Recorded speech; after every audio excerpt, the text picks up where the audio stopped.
Hi friends, நம்ம இப்போ என்ன பார்க்க போகிறோம்னு பார்த்தீங்கன்னா ஒரு பெஸ்ட்டான சூப்பரான அதாவது 200% வந்து நமக்கு வந்து ரிசல்ட் தரக்கூடிய ஒரு ஹேர் ஆயில் தான் பற்றி பார்க்க போகிறோம். நான் விளவலான்ட்டுலாம் பேசலை. ஒவ்வொரு வீடியோவில் மாதிரி விளவலானே பேசி லாஸ்ட்டாக தான் நான் முக்கியமான இன்க்ரீடியன்ஸ் சேர்க்கன்னு சொல்லுவாங்க. நான் அப்படிலாம் செய்யலை. ஸ்ட்ரெயிட்டாகவே நான் வந்து எல்லாத்தையுமே சொல்லிடுறேன். ஸோ ஸ்கிப் பண்ணாமல் பாருங்கள். கொஞ்சம் ஸ்கிப் பண்ணாலும் கண்டிப்பாக உங்களுக்கு புரியாது. வீடியோ வந்து லென்த்தெல்லாம் இருக்காது, கொஞ்சம் ஷார்ட்டாகவே முடிக்க பார்க்குறேன். ஸோ ஸ்கிப் பண்ணாமல் பாருங்கள். என்னோடய சேனல் உங்களுக்கு பிடிச்சிருச்சுன்னா லைக் பண்ணி ஷேர் பண்ணி கமெண்ட் பண்ணுங்கள். முக்கியமாக சப்ஸ்கிரைப் பண்ணுங்கள். இப்போ வாங்க வீடியோக்குள்ளே போகலாம். இப்போ ஃபஸ்ட் என்னென்னு பார்த்தீங்கன்னா, ஹேர் வந்து ரொம்பவே எல்லாருக்குமே வந்து டேமேஜாக இருக்கும். அதுவும் இல்லாமல் வெயில் காலம் தொடங்கினதுலேருந்து எல்லாருக்குமே ரொம்ப வந்து முடி கழிய ஆரம்பிக்கும். நிறைய பேர் சொல்லுவாங்க எனக்கு நிறைய இருந்த முடி, ஆனால் இப்போ வளர தானே ஆஃப்டர் மேரேஜுக்கு அப்புறமா எனக்கு வந்து அவ்வளோவுமே ரொம்ப குறையுது, முடியெல்லாம் கழிஞ்சிருச்சு அப்படின்னு சொல்லுவாங்க. அந்த மாதிரி உள்ளவங்க இல்லைனா புதுசாக வந்து ஹேர் வளரணும் அப்படின்னு நினைக்கிறவங்க எல்லாருமே இந்த ஒரு ஹேர் ஆயிலை வந்து யூஸ் பண்ணி பாருங்கள். கண்டிப்பாக உங்களுக்கு வந்து முடி வளரும். அது 100% இல்லைங்க, கண்டிப்பாக 200% வந்து முடி வளரும். அது என்னென்ன பொருள் அப்படிங்கிறத நான் காட்டுறேன். வாங்க இப்போ வீடியோக்குள்ளே போகலாம். ஃபஸ்ட்டு இதுக்கு வந்து மெயின் இன்க்ரீடியன்ட் என்னென்னு பார்த்தீங்கன்னா செம்பருத்தி பூ தான். செம்பருத்தி பூ இல்லாத ஹேர் ஆயிலே கிடையாதுன்னு சொல்லலாம். செம்பருத்தி பூ கருவேப்பிலையும் தான் ஹேருக்கு வந்து ரொம்ப முக்கியமான ஒன்று. இதை வந்து கண்டிப்பாக சேர்த்துக்கோங்க. செம்பருத்தி பூ வந்து ஃபஸ்ட்டு 15 செம்பருத்தி பூ எடுத்துக்கலாம். அதே மாதிரி நல்ல ஒரு ஃப்ரெஷ்ஷான இலையை எடுத்துக்கோங்க. ஃப்ரெஷ்ஷான இலைனா இந்த மாதிரி ஓட்டையிலலாம் எடுத்துடாதீங்க. ஓட்டையிலலாம் தூர போட்டுட்டு நல்லா ஃப்ரெஷ்ஷான இலை ஒரு கைப்பிடி அளவு எடுத்துக்கோங்க.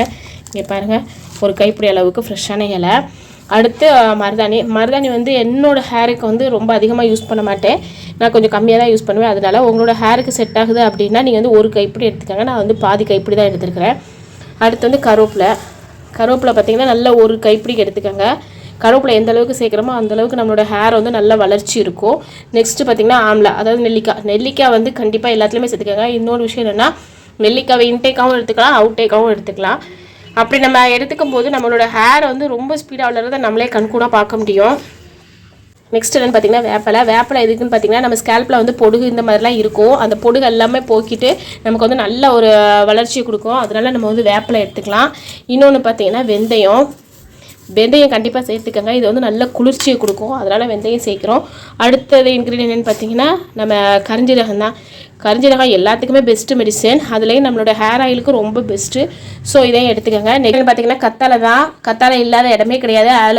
ஆலோவேராவோட ஜெல்லை மட்டும் நம்ம எடுத்துக்கலாம். இது வந்து ஸ்கின்லேருந்து ஹேர்லேருந்து இருக்க எல்லாத்துக்குமே நமக்கு வந்து யூஸ் ஆகும்.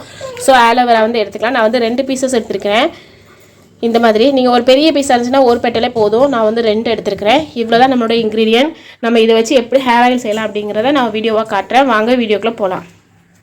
இப்போ நம்ம பார்த்தீங்கன்னா நம்ம கத்தாழை ஜெல் வந்து எடுத்து வந்தாச்சு. அதை உள்ளே போட்டுக்கலாம். நெக்ஸ்ட்டு ஒவ்வொரு இன்க்ரீடியண்ட்டாக நம்ம வந்து சேர்த்துக்கலாம்.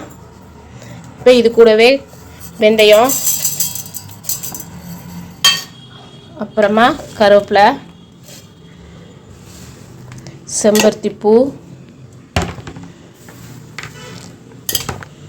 மருதாணி, செம்பருத்தி இலை எல்லாத்தையுமே ஒன்று ஒன்றா சேர்த்துக்கங்க. எல்லாத்தையும் சேர்த்துட்டு முக்கியமாக தண்ணி ஊற்றிடாதீங்க. தண்ணி ஊற்றி அரைக்கவே கூடாது. தண்ணி ஊற்றாமல் தான் அரைக்கணும். இப்போ இது கூட வெட்டி வச்ச ஆம்லா எல்லாத்தையுமே ஒன்றா சேர்த்துக்கலாம். இது கூட தண்ணி ஊற்றாமல் நம்ம ஏற்கனவே 1/2 லிட்டர் செக்கில் ஆட்டின தேங்காய் எண்ணெய் வாங்கி வச்சுருப்போம். அந்த எண்ணெயை நம்ம இது கூட சேர்த்துக்கலாம். இது கூடவே நம்ம எண்ணெயை சேர்த்துக்கலாம். நான் செக்கில் ஆட்டின தேங்காய் எண்ணெய் வாங்கி வச்சுருக்கேன். உங்களுக்கு அங்கே அதாவது செக்கில் ஆட்டின தேங்காய் எண்ணெய் கிடச்சிதுன்னா அதே யூஸ் பண்ணுங்கள். அப்போ தான் முடியோட வளர்ச்சி வந்து சீக்கிரமாக இருக்கும். இப்போ நம்ம நல்லா போய் அரைச்சிட்டு வந்துடலாம்.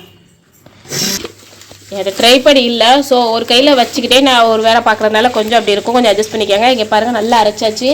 அரைக்கும் போதே நல்ல ஸ்மெல்லு வரும். இந்தளவுக்கு நம்ம அரைச்சா போதும். தண்ணி ஊற்றிடாதீங்க. தண்ணி ஊற்றிருந்தீங்கன்னா எண்ணெய் வந்து கெட்டு போயிடும். இப்போ நம்ம அடுப்பில் ஒரு பாத்திரத்தை வச்சுக்கலாம். நான் வந்து மண்சட்டி தான் வைக்கிறேன். உங்கள்கிட்ட இரும்பு சட்டி இருந்தால் இரும்பு சட்டி வைங்க, இல்லைனா அலுமினியனாலும் ஓகே. என்கிட்ட மண்சட்டி இருக்கிறதுனால நான் அதையே யூஸ் பண்ணுறேன். இப்போ அந்த 1/2 லிட்டர் தேங்காய் எண்ணெய் மிச்ச தேங்காய் எண்ணெய் இருக்கும் பார்த்தீங்களா, நம்ம அதையே இது கூட சேர்த்துக்கலாம்.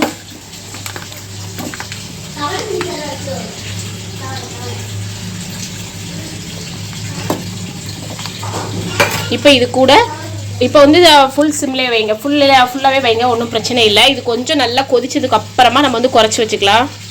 முறையாக வருது. இப்போ வந்து நம்ம சிம்மில் வச்சுக்கலாம். சிம்மில் வச்சுட்டு இது கூடவா கொஞ்சம் கரிஞ்சீரகம் சேர்த்துக்கோங்க. அதாவது 1 ஸ்பூன் ஜீரகம் வந்து சேர்த்துக்கோங்க. கரிஞ்சீரகம், சாதா ஜீரகம் இல்லை, கரிஞ்சீரகம். சிம்மிலே வச்சுக்கோங்க, கூட்டி வச்சிடாதீங்க, அப்புறம் முடி கழிஞ்சிரும். ஸோ சிம்மிலே வச்சுட்டு இதை நல்லா கிண்டி கொடுங்க. இப்போ நம்ம அரைச்சிட்டு வந்து அந்த விழுது இருக்குது பார்த்தீங்களா, அதை கொஞ்சம் கொஞ்சமாக சேர்த்துக்கலாம். இப்போ பாருங்கள், நம்ம அரைச்ச விழுது அவ்வளோத்தையுமே போட்டுக்கலாம். நான் அவ்வளோத்தையுமே எடுத்து வந்து போட்டுட்டேன். ட்ரை பண்ணி இல்லைங்கிறதுனால நான் போட்டுட்டு அதுக்கப்புறமா எடுத்து வீடியோ எடுத்துகிட்டு இருக்கேன். இதை நல்லா கலந்து விட்டுக்கோங்க. இது வந்து 8 மணி நேரமாக அப்படியே வச்சுருங்க. இது வந்து 8 மணி நேரத்துக்கு முன்னாடி வந்து நம்ம தேய்க்கக்கூடாது. இதோட எசன்ஸ் எல்லாம் அப்போ தான் இறங்கும். நம்ம செஞ்சு முடிச்ச உடனே 8 மணி நேரம் அப்படியே வச்சுருங்க. அதாவது 8 மணி நேரத்துக்கு முன்னாடி எடுக்கக்கூடாது, 8 மணி நேரத்துக்கு பின்னாடி எடுக்கக்கூடாது. பாருங்கள், நல்லா கலர் வந்து சேஞ்ச் ஆகி வருது. இப்படி வந்து சேஞ்ச் ஆகி வரணும். நீங்கள் வந்து ரொம்ப வந்து அடுப்பை வந்து ஃபுல் ஃப்ளேமில் வச்சிட்டிங்கன்னா உங்களுக்கு வந்து எண்ணெய் கரிஞ்சிரும். ஏன்னா நிறைய பேருக்கு வந்து ஒரு சந்தேகம் இருக்கும், நம்ம எண்ணெய் காய்ச்சிக்கிட்டு இருக்கோம், நம்ம அதாவது எண்ணெய் காய்ச்சி நம்ம தேய்க்கும் போது முடி கழியாதா அப்படின்ட்டு. கண்டிப்பாக கழியாது. நம்ம வந்து காய்ச்சிற விதத்தில் காய்ச்சணும். நம்ம கூட்டி வச்சு காய்ச்சிட்டோம்னா கண்டிப்பாக கழியத்தான் செய்யும். அதை யாராலுமே தடுக்க முடியாது. ஸோ இந்த அளவுக்கு நமக்கு வந்துருச்சு. இப்போ பாருங்கள், முறையெல்லாம் நல்லா அடங்கி அழகாக வருது. இந்த ஸ்டேஜில் நம்ம அடுப்பை வந்து ஆஃப் பண்ணிடலாம். இது மஞ்சட்டி அப்படிங்கிறதுனால இங்கே பாருங்கள், நான் ஆஃப் பண்ணிட்டேன். மஞ்சட்டி அப்படிங்கிறதுனால இன்னும் கொதிச்சிக்கிட்டே தான் இருக்கும். ஸோ நான் 5 மினிட்ஸுக்கு முன்னாடியே நான் வந்து ஆஃப் பண்ணிட்டேன். இந்த அளவுக்கு கலர் சேஞ்ச் ஆனால் போதும். இப்போ இது கூட லாஸ்ட்டாக ஒரு இன்க்ரீடியன்ட் வந்து சேர்த்துக்கலாம். அச்சோ, பேட்ரி வேறு லோவாயுமே. இப்படி பிடிச்சிக்கிட்டேன். இப்படி ஓகே, சரியா? இப்போ நம்ம ஆஃப் பண்ணதுக்கப்புறமா இது கூடவே ஒரு 3 ஸ்பூன் வந்து விளக்கெண்ணெய் சேர்த்துக்கோங்க. கண்டிப்பாக கேஸ்ட்ரோல் ஆயில் சேர்த்துக்கோங்க. கேஸ்ட்ரோல் ஆயில் சேர்க்கும் போது நம்மளோட முடி வளர்ச்சி கண்டிப்பாக ரொம்ப நல்லாயிருக்கும். நான் வந்து 3 ஸ்பூன் சேர்த்துக்கிறேன். எங்களுக்கு வந்து இது ஒன்றுமே செய்யாது. ஸோ நான் சேர்த்துக்கிறேன். சைனஸ் இருக்கிறவங்க வந்து இது வந்து கொஞ்சம் கம்மியாக சேர்த்துக்கோங்க. இல்லை எனக்கு அதிகமான அளவு சைனஸ் இருக்குது அப்படின்னு சொல்கிறவங்க வந்து நீங்கள் சேர்க்கவே வேண்டாம். நான் கேஸ்ட்ரோல் ஆயில் சேர்க்கும் போது நல்ல ஒரு முடி வளர்ச்சி வந்து நமக்கு கண்கூடாக தெரியும். ஸோ கேஸ்ட்ரோல் ஆயில் சேர்த்தாச்சு. இப்போ இது வந்து அப்படியே இருக்கட்டும். இனி 8 மணி நேரம் கழித்து நம்ம பார்க்கலாம். ஹாய் ஃப்ரெண்ட்ஸ், இப்போ பாருங்கள் 8 மணி நேரத்துக்கு அப்புறம் எப்படி இருக்குன்ட்டு. இந்த மாதிரி எண்ணெய் நல்லா தெளிஞ்சு வந்துடும். பார்க்க ஒரு குழம்பு மாதிரி இருக்கா, கருவேப்பிலை குழம்பு மாதிரி இருக்கும். இதுதான் இதோட பதம். நம்ம இப்போ எடுத்து இதை வடிகட்டிக்கலாம். சில பேர் வந்து இதை வந்து துணியில் வச்சு வடிகட்டுவாங்க. துணியிலலாம் வடிகட்ட வேண்டிய அவசியம் இல்லை. ஏன்னா கைப்பற்ற ஒரு வேளை கெட்டக்கூடாது. ஸோ நம்ம அப்படியே வடிகட்டிக்கலாம். ஒரு ஃபில்ட்ரு வச்சுக்கோங்க. நான் இந்த மாதிரி ஒரு ஐயோ எறும்பு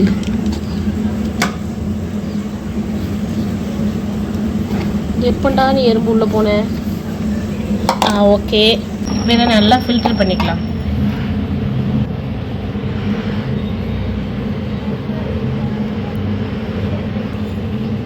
கொஞ்சம் கொஞ்சமாக ஊற்றி ஃபில்ட்ரு பண்ணுங்கள். மொத்தமாக ஊற்றினீங்கன்னா, அதாவது உங்கள்கிட்ட பெரிய ஜல்லடை இருந்துச்சுன்னா பெரிய ஜல்லடை வச்சு நீங்கள் ஃபில்ட்ரு பண்ணுங்கள். என்கிட்ட இந்த அளவு தான் ஜல்லடை இருக்குது. ஸோ நான் இதை வச்சு தான் இப்போ ஃபில்ட்ரு பண்ண முடியும். கீழே காட்டு. பார்த்தீங்களா எந்த அளவுக்கு வருதுன்ட்டு. இப்போ பார்த்தீங்கன்னா நம்மளோட எண்ணெய் வந்து ஃபுல்லாக வந்து ஃபில்ட்ரு பண்ணியாச்சு. நான் நல்லா வடித்ததுனால இங்கே பாருங்கள் எப்படி வந்திருக்குன்ட்டு. நீங்கள் இன்னொரு தடவை வந்து ஃபில்ட்ரு பண்ணிக்கோங்க. இன்னொரு தடவை ஃபில்ட்ரு பண்ணிங்கன்னா இந்த மாதிரி இருக்க சக்கையும் கூட வெளியில் வந்துடும். நான் இந்த அளவுக்கு தேய்க்கிறதுனால இது அப்படியே இருக்கட்டும், நான் விட்டுட்டேன். காலேஜுக்கு போகிற பொண்ணுங்க, அப்புறமா ஆஃபீஸ் போகிற வேலைக்கு போகிறவங்க எல்லாருமே இந்த மாதிரி எண்ணெய் தேய்க்கிறதுக்கு கொஞ்சம் எரிச்சப்படுவாங்க. ஸோ இதை இன்னொரு தடவை வந்து ஃபில்ட்ரு பண்ணிக்கோங்க. நம்ம காஃபிலாம் அரிப்போம் பார்த்தீங்களா, அந்த அரிப்பை வச்சு ஃபில்ட்ரு பண்ணுங்கள். நல்லா வந்து ஃபில்ட்ரு ஆயிரும். பாருங்கள் எந்த அளவுக்கு இருக்குன்ட்டு. எண்ணெயை பார்க்கவே ரொம்ப அழகாக இருக்குது தேய்க்கிறதுக்கு. இதை வந்து எப்படி தேய்க்கணும்னு பார்த்தீங்கன்னா, வாரத்துக்கு ஒரு வாட்டி வந்து நல்லா அப்ளை பண்ணிவிட்டு அப்படியே குளிச்சுருங்க. சீயக்காய் போட்டு தான் குளிக்கணும். இன்னொன்று பார்த்தீங்கன்னா, நம்ம வந்து இதை வந்து டெய்லி யூஸ் பண்ணிக்கலாம். டெய்லி யூஸேஜாக யூஸ் பண்ணும்போது நல்ல ஒரு பெனிஃபிட்ஸ் வந்து கிடைக்கும். சீக்கிரத்தில் வந்து ஹேர் க்ரோத் ஆகுறத நீங்களே பார்க்கலாம். என்னோடய சேனல் உங்களுக்கு பிடிச்சிச்சுன்னா லைக் பண்ணுங்கள், ஷேர் பண்ணுங்கள், கமெண்ட் பண்ணுங்கள், முக்கியமாக சப்ஸ்கிரைப் பண்ணுங்கள். Bye friends.